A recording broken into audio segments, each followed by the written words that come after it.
the motivating force in the life and career of Warren Faidley. Starting out as a still photographer, he soon realized that a single picture could not capture the danger and excitement of actually pursuing a storm. And so he turned to video, and his videos take us from one terrifying storm to another. We have emergency units rolling directly in front of my vehicle now. Tornado still on the ground over there behind the range. Possible tornado on the ground behind the chase vehicle. Extreme wind. Circulation on the ground. Gotta get out of the way. You're pursuing something that could turn around in an instant and kill you. You have to be very careful. Tornado directly above the car. I don't know if the guy down the road sees it or not. It is directly overhead. You had a funnel cloud right above you. You had a pretty good funnel cloud right above you. It came right out of there. It was right above the car. No, I think I'm going to go back the other way for a while because that thing's still spinning around. Woo! Man's very lucky. It can be a battle, it can be a war, but you have to get close enough to get the shot you're looking for. That this is a potentially dangerous weather situation for much of Oklahoma. Extreme instability. It has been called the ultimate big game hunt, and when you think about it, that's really what it is.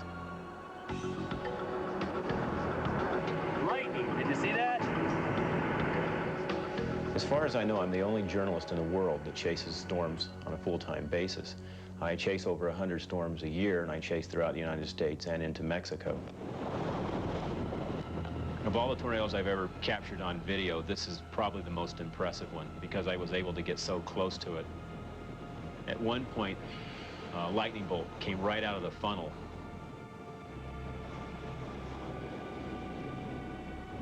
I was born in Topeka, Kansas during the height of the tornado season.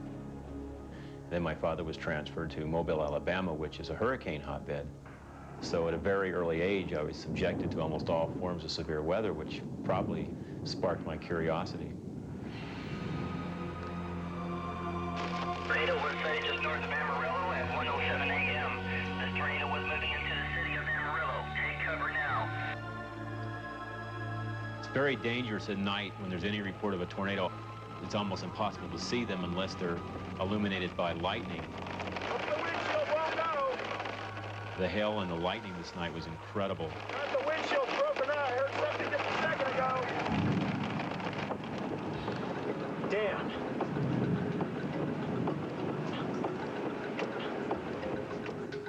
Storm chasing is an all-consuming profession.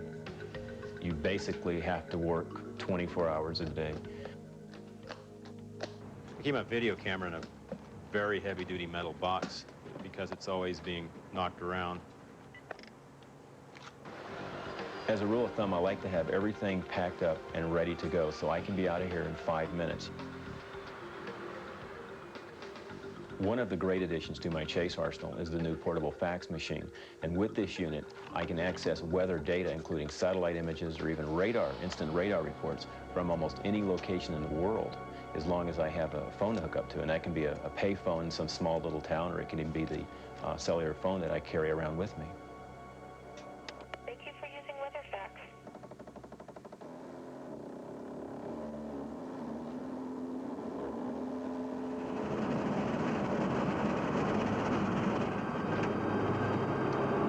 Just a few miles away now. A very, very, very large vortex. I'd never seen a tornado that big, and it didn't look real. It looked like smoke rising from a large fire. Okay, it's going to be crossing the road now. The closer I got to it, the more I realized that it was just a monster-sized tornado. Very large tornado, unfortunately, appears to be going through a populated area now. Got to stop here pretty soon. We do have debris falling in the area. I don't think most people understand the true destructive force of a tornado. In 1987, I was in Saragosa, Texas, just a couple hours after a killer tornado went through and destroyed almost the entire town.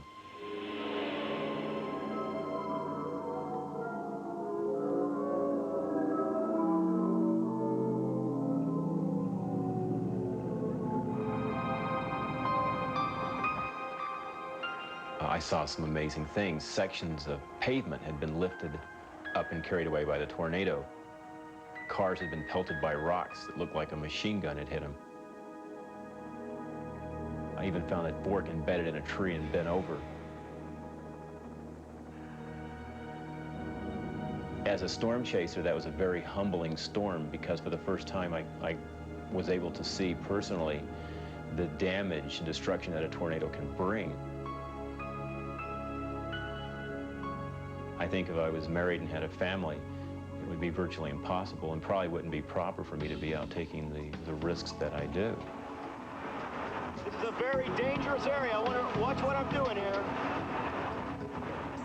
I feel that I'll be chasing storms until I'm either too old to drive or too old to see. As long as I'm physically able to, I'm going to be pursuing it. I have another tornado forming heading right my direction.